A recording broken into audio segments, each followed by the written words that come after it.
تحریک انصاف کے رہنما شیر عبد المرون نے کمیٹی کے سامنے اپنے متنازع بیانات پر معافی مانگی، اور کمیٹی نے علی ظفر کو بھی وارن کیا ہے کہ وہ آئندہ بیان دیتے ہوئے محتاط رویہ اختیار کریں۔ اور پاکستان تحریک انصاف کے رہنما شیر عبد المرون نے کور کمیٹی کے اجلاس کے بعد بریفنگ دیتے ہوئے کہا کہ 3 بڑے اہم فیصلے ہوئے ہیں،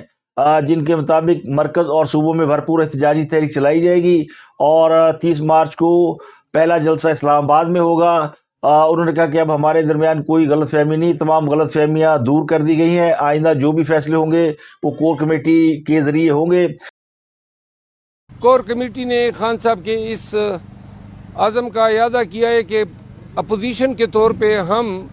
مرکز میں اور ملک بھر میں بھرپور احتجاجی تحریک چلائیں گے۔ اس ضمن میں پہلا جلسہ جو ہے وہ اسلام آباد میں ہوگا 30 مارچ کو۔ خان صاحب نے 23 تاریخ رکھی تھی، لیکن انشاءاللہ کل ان کی اجازت سے ہم اس کو 30 مارچ کر رہے ہیں، اور یہ فیصلہ ہوا ہے کہ ملک بھر سے پاکستان تحریک انصاف کے قافلے جو ہیں اس جلسے میں شرکت کریں گے۔ دوسرا فیصلہ جو ہے کور کمیٹی میں تمام جو معاملات میڈیا پہ آپ لوگ چلاتے رہے ہیں اور جو بیانات سے کنفیوژن پیدا ہوئی تھی، وہ سارے معاملات ڈسکس ہوئے، اور یہ فیصلہ ہوا ہے کہ آئندہ کے لیے جو اہم فیصلے ہوں گے وہ کور کمیٹی کے نوٹس میں لائے جائیں گے اور کور کمیٹی کے وساطت سے بھی کیے جائیں گے۔ آخری بات یہ تھی کہ خان صاحب کے جو کیسز ہیں اس حوالے سے کور کمیٹی نے بھی اس امر پہ زور دیا کہ پنجاب، خیبر پختونخوا، سندھ اور بلوچستان کے جو پارلیمنٹیرینز ہیں وہ بھی خان صاحب کے مقدمات کے روز جو ہیں اسلام آباد ہائی کورٹ آئے۔ پنجاب، سندھ اور خیبر پختونخوا کے اراکین بھی آئندہ کیسز پر سماعت کے دوران عدالتوں میں پہنچیں گے، جہاں ہم احتجاج کریں گے، تو ہمارے خلاف مقدمہ ٹھوکنے ہیں تو ٹھوکیں۔ تو لگتا ہے کہ پی ٹی آئی نے فیصلہ کر لیا کہ اب وہ عدالتوں میں اپنے اراکین اسمبلی کے ذریعے دباؤ ڈالیں گے اور پارلیمنٹ کی بجائے عدالتوں کو اپنا مرکز اور ٹارگٹ ٹھہرائیں گے۔ تو اب پاکستان کی عدلیہ کے لیے بڑا مشکل ہوگا کہ وہ عمران خان کے کیسز کا میرٹ پر فیصلہ کر سکیں، کیونکہ اراکین اسمبلی کی بڑی تعداد جب عدالتوں کے اوپر چڑھ جائے گی اور عدالتوں کا ماحول جو ہے وہ ایک سیاسی جلسہ گاہ کا منظر پیش کرے گا، تو عدالتوں کے لیے شاید فیصلے کرنا اتنا آسان نہیں ہوگا۔ تو تحریک انصاف کی یہ نئی حکمت عملی ہے کہ عدالتوں پر دباؤ ڈالا جائے، اور نہ صرف خیبر پختونخوا بلکہ تمام پورے پاکستان میں جہاں ان کے M N A M Ps ہیں ان سب کو باؤنڈ کر دیا گیا کہ وہ اسلام آباد پہنچے۔ تو اب جو سندھ، پنجاب اور بلوچستان ہے وہاں کے اراکین اسمبلی کو بھی عمران خان کی پیشی پر حاضر ہونا ہوگا۔ تو کہتے ہیں لائن بناؤ، ٹکٹ کٹاؤ، تو اب وہ حال ہو گیا ہے ان کا۔ تو اب یہ سارے جو ہیں وہ عدالت میں پیش ہوا کریں گے عمران خان کے ساتھ ہر پیشی میں، اور اس کے ذریعے وہ عمران خان کی رہائی کے لیے دباؤ ڈالنے کی کوشش کریں گے۔ تو شیر عبد المرون نے پی ٹی آئی کے خلاف جو متنازع بیان دیے ہیں ان پر معافی مانگ لی ہے، لیکن انہوں نے کرپشن کے حوالے سے دیے گئے بیان پر کہا ہے کہ میں نے یہ کہا تھا کہ گزشتہ ادوار حکومت میں خیبر پختونخوا میں کرپشن ہوئی ہے، اور میں نے یہ کہا تھا کہ محمود خان اور پرویز ہٹک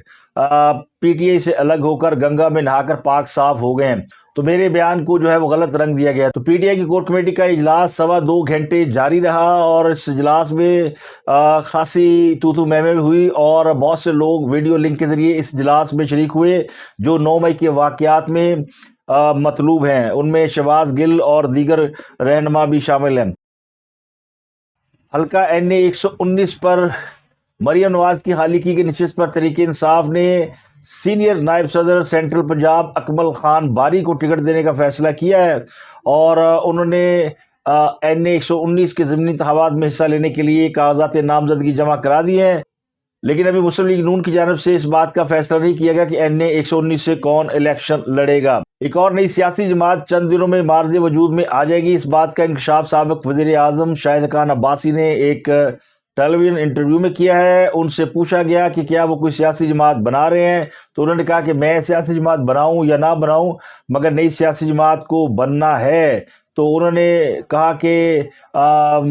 میں اس کا حصہ ضرور بننا چاہوں گا۔ اس پر ان سے سوال پوچھا گیا کہ اس کا نام کیا ہوگا اور وہ جماعت کیا آپ بنا رہے ہیں؟ تو انہوں نے کہا جماعت بن رہی ہے، جنہوں نے بنانی ہے نام بھی وہی رکھیں گے، اور انہوں نے اس بات کی تصدیق کی کہ اس جماعت میں مصطفیٰ کوکر، مفتاح اسماعیل اور دیگر کئی لوگ شامل ہوں گے، اور جون تک یہ نئی سیاسی جماعت معرض وجود میں آ سکتی ہے۔ تو ایک اور نئی سیاسی جماعت پاکستان کی سیاست میں اپنے رنگ جمانے کے لیے یعنی ہاتھ پاؤں مار رہی ہے۔ پاکستان تحریک انصاف کے رکن اکبر ایس بابر نے پی ٹی اے کے تمام غیر ملکی خفیہ بینک اکاؤنٹ کی تحقیقات کا مطالبہ کر دیا ہے، اور انہوں نے وزیر داخلہ محسن نقوی کو ایک باضابطہ طور پر خط لکھا ہے اور اس خط کی کاپی پرائم منسٹر کو بھی بھیجی ہے، جس میں انہوں نے لکھا ہے کہ P T I foreign funding case کے فیصلے کو 20 ماہ گزر چکے ہیں لیکن اس فیصلے پر کوئی عمل درآمد نہیں ہوا، نشاندہی کے باوجود غیر ملکی بینک اکاؤنٹس سے متعلق کارروائی نہیں ہوئی، ان غیر ملکی بینک اکاؤنٹس کا ملک دشمن کارروائیوں میں استعمال ہونا خارج امکان نہیں ہے، اور اس کے خلاف کوئی قانونی کارروائی کا نہ ہونا پریشان کن امر ہے۔ اکبر ایس بابر کے مطابق 2 اگست 2022 کے فارن فنڈنگ کیس کے فیصلے کے تمام پہلوؤں پر عمل درآمد کیا جائے۔ تو یہ ایک امپورٹنٹ خط ہے جو ان حالات میں پی ٹی آئی کے لیے مزید مشکلات اور پریشانی کا باعث بن سکتا ہے۔ اس کے علاوہ بجلی اور گیس کی قیمتوں میں اضافے پر نہ صرف عوام پریشان ہے بلکہ بڑے اہم اور بڑے لیڈر بھی پریشان ہو گئے ہیں۔ نواز شریف نے اس پر کہا ہے کہ بجلی اور گیس مزید کتنی مہنگی ہوگی، عوام کے صبر کو کب تک آزمایا جائے گا۔ تو لگتا یوں ہے کہ مسلم لیگ نون نے بھی اپنی ہی حکومت کے خلاف جو ہے وہ احتجاج کرنے کا فیصلہ کر لیا ہے۔ لاہور میں آج انہوں نے مریم نواز کے ساتھ مل کر کئی اہم اجلاسوں کی صدارت کی اور اس میں انہوں نے کئی اہم فیصلے بھی کیے۔ اجلاس میں نواز شریف نے مہنگائی پر شدید پریشانی اور تشویش کا اظہار کیا ہے۔ تو یہ مہنگائی اور گیس اور بجلی قیمتوں میں اضافے کا سوال نواز شریف اپنی حکومت سے پوچھ رہے ہیں، کیونکہ حکومت تو ان کی ہے اور ان کے بھائی اس ملک کے وزیر اعظم ہیں، تو یہ سوال وہ ان سے کر رہے ہیں، عوام کی جانب سے یہ سوال کیا جا رہا ہے۔ تو لگتا یوں ہے کہ انہوں نے عوامی سیاست کرنے کا فیصلہ کر لیا ہے، اور اسی فیصلے کے تحت انہوں نے اب یہ معاملات کو ہائی لائٹ کرنا شروع کر دیا۔ تو بجلی اور گیس قیمتوں میں مزید اضافہ عوام پر بوجھ بنے گا۔ 1 جولائی سے سوئی سدرن گیس اور سوئی نادرن گیس دونوں نے گیس قیمتوں میں اضافے کے لیے باقاعدہ درخواستیں دائر کر دی ہیں، اور بجلی قیمت میں بھی اضافہ ہو رہا ہے۔ اس کے علاوہ آئی ایم ایف کے ساتھ کل مذاکرات فائنل نہیں ہو سکے، تو آج مذاکرات کا ایک اور راؤنڈ ہوگا، مختصر حتمی راؤنڈ ہوگا، جس میں بہت سارے اہم فیصلے کیے جانے کی توقع ہے۔ اس کے علاوہ پاکستان نے کل افغانستان کے اندر گھس کر دہشت گردوں کے ٹھکانوں پر حملہ کیا، تو اس کے بعد سے دہشت گردوں کی چیخیں نکل رہی ہیں۔ پاک فوج نے بہت سی ایسی ٹیلی فون کال جو ہیں وہ انٹرسیپٹ کی ہیں، جن میں دہشت گرد ایک دوسرے کو یہ اطلاع دے رہے ہیں کہ پاکستان نے رات کو کارروائی کرنے کے بعد رات کو ایک بڑی کارروائی کی ہے، جس سے سو کالڈ مجاہدین کے بڑے ٹھکانے تباہ ہو گئے ہیں۔ وہ خود کو مجاہدین کہتے ہیں لیکن پاکستانی عوام انہیں خوارج کہتے ہیں۔ تو پاکستان نے افغانستان میں دہشت گردوں کے خلاف فضائی کارروائی کی نہ صرف تصدیق کی ہے بلکہ یہ مانا ہے اور یہ اعتراف کیا کہ پاکستان نے حافظ گل بہادر گروپ اور کالعدم ٹی ٹی پی کو نشانہ بنایا ہے اور افغان سرزمین پر موجود ٹھکانے تباہ کیے ہیں۔ اور اس بات پر امریکہ نے بھی تشویش کا اظہار کیا کہ افغانستان سے دہشت گردوں نے پاکستان آ کر جس طرح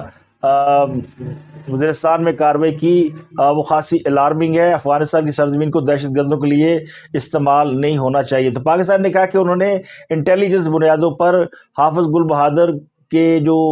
ٹیررسٹ ہیں ان کو نشانہ بنایا ہے، ان کے ٹھکانوں کو ٹارگٹ کیا ہے، اور یہ شمالی وزیرستان میں میر علی چیک پوسٹ پر حملے کا جواب تھا جو 16 مارچ کو ہوا، جس میں 2 اعلیٰ افسران سمیت 7 پاکستانی فوجی شہید ہو گئے تھے۔ تو پاکستان کا موقف یہ ہے کہ پاکستان 2 سال سے افغانستان کو اس بات سے آگاہ کر رہا ہے کہ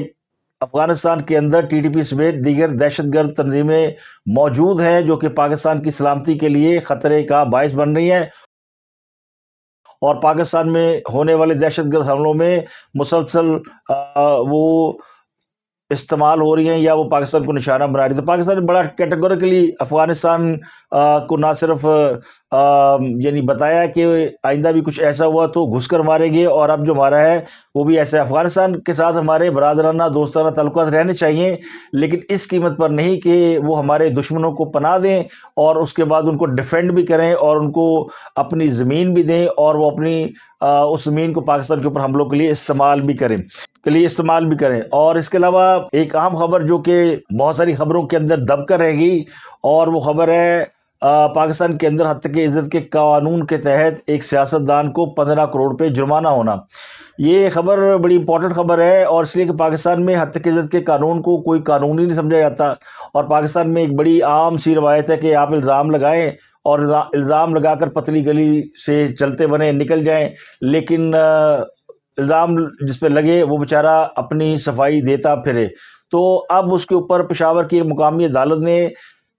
عوامی نیشنل پارٹی کے سربراہ اسفندیار ولی کی جانب سے دائر ہرجانے کے کیس میں تحریک انصاف کے رہنما شوکت یوسفزئی کو 15 کروڑ روپے ہرجانہ ادا کرنے کا حکم دیا ہے۔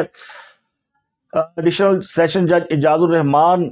نے اپنے فیصلے میں کہا کہ شوکت یوسفزئی طلبی کے باوجود عدالت پیش نہیں ہو رہے تو ان کی عدم طلبی کے باعث یک طرفہ کارروائی کی جا رہی ہے۔ شوکت یوسفزئی نے اسفندیار ولی پر $25 ملین میں پختونوں کا سودا کرنے کا الزام لگایا تھا، جس پر انہوں نے دسمبر 2019 میں ہرجانے کا کیس دائر کیا، جبکہ انہیں ایک نوٹس بھیجا گیا تھا جس میں کہا گیا تھا کہ اسفندیار ولی جو ہے وہ عبدالولی خان کے صاحبزادے اور عبدالغفار باچا خان کے پوتے ہیں، سابق پارلیمنٹیرین ہیں۔ تو اسفندیار ولی کی ساکھ کو نقصان پہنچایا گیا ہے، ان سے 14 روز کے اندر معذرت کریں ورنہ ہرجانہ ادا کریں، تو وہ پیش ہی نہیں ہوئے۔ جس طرح عمران خان صاحب نواز شریف پر اور شہباز شریف پر الزام لگاتے تھے، بلکہ انہوں نے شہباز شریف پر تو الزام لگایا تھا کہ انہوں نے دھرنا ختم کرنے کے بعد انہیں 10 ارب روپے دینے کی پیشکش کی ہے اور رشوت دینے کی، تو بعد میں اس کیس میں بھی آج تک عمران خان پیش نہیں ہوئے اور آج تک اس کیس کا فیصلہ بھی نہیں ہو سکا۔ تو یہ پاکستان میں حد عزت کے قانون کے حوالے سے ایک نیا بینچ مارک سیٹ ہوا ہے، اور یہ فیک نیوز اور الزام تراشی کے حوالے سے بڑا اہم فیصلہ ہے، اور امید کی جاتی ہے کہ اس فیصلے کے بعد جو ہے پاکستان میں الزام تراشی کے یا بے بنیاد الزام تراشی کے واقعات میں کمی واقع ہوگی۔ تو اب تک کے لیے اتنا ہی، آپ سے ملاقات ہوتی ہے اگلے ولاگ میں۔ اپنے گرد و نواح کے لوگوں کا بہت خیال رکھیے۔